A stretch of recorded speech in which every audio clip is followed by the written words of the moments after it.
Okay, so we were discussing about the what you call contrast. It is the difference in intensity between the highest and the lowest intensity level in an image.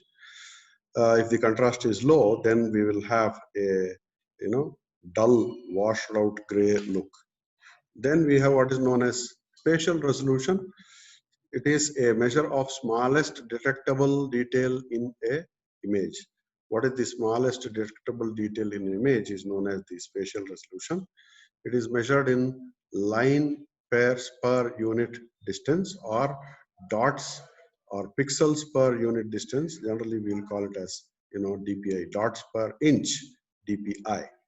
Okay, line pairs per unit distance or dots or pixels per unit distance, which is generally known as dots per inch, DPI. For example, the newspapers are printed with a resolution of 75 DPI. Whatever newspapers we have, they are printed with a resolution of 75 DPI, whereas textbooks are printed with a resolution of 2400 DPI. So lower resolution images are smaller. So you can see that this is a lower resolution image, this is a higher resolution image. Okay, so we have here a 1024 DPI value, 512 DPI value, 256 DPI value, 128 DPI value, and 64 DPI value. 32 is very small, it is invisible, it's not possible to view that there. Okay, so then we have, so that is spatial resolution. Then we have intensity resolution. It is a measure of the smallest detectable change in intensity level.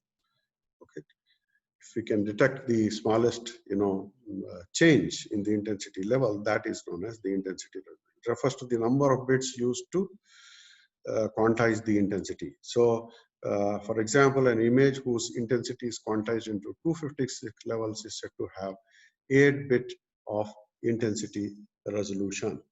So you can see the clarity is going on reducing. This is a 256 gray level, that is 8 bit per pixel. This is 7 bits per pixel. You can't make out the difference between these two quite a lot, but still there is a difference between this. Whereas this is a 32 gray level, that is 5 bits per pixel, and you can see that there is a difference between this and this signal. And this is just a 2 gray level, which is 1 bit. So between this and this, there's a lot of difference. Between this and this, there is a lot of difference, which is discernible. You can make out that. Okay.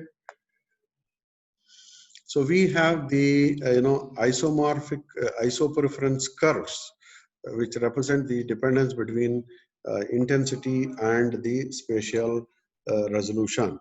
Okay, intensity and the spatial resolution. This is N and this is K, and for face how it varies, for cameraman how it is, and for a crowd how it will be. The value for the what is known as isopreference curves will be different.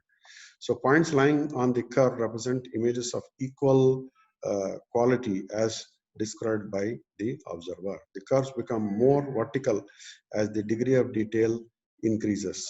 So it will be what you call vertical if the degree of detail. A lot of detail needs less intensity levels. If we want a lot of details, then we need less intensity levels. And this can always be shown in the form of the curves over here. So ISO preference curves represent the dependence between intensity and spatial resolutions. Points lying on the curve represents image of equal quality as described by the observer.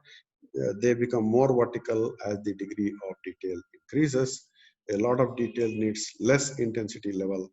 Example, in the crowd image, for a given value of n, k is almost constant. The value of k is almost constant for a given intensity level for a given value of n.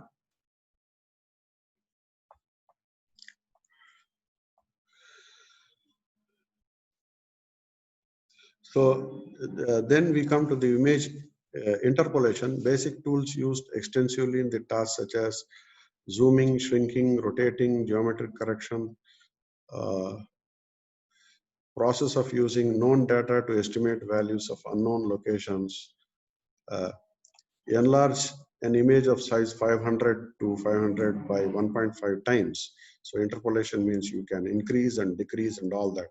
So create an imagery of 750 to 70 pixel grid with same pixel spacing as original, shrink it so that it fits over original image exactly. Assign the intensity of nearest pixel in the 500 pixel image to this image. After assignment, expand the grid to its original size. So method known as the nearest neighbor interpolation zooming and shrinking considered as image resampling method. So zooming is oversampling, shrinking is undersampling. So we will continue with this in the next class.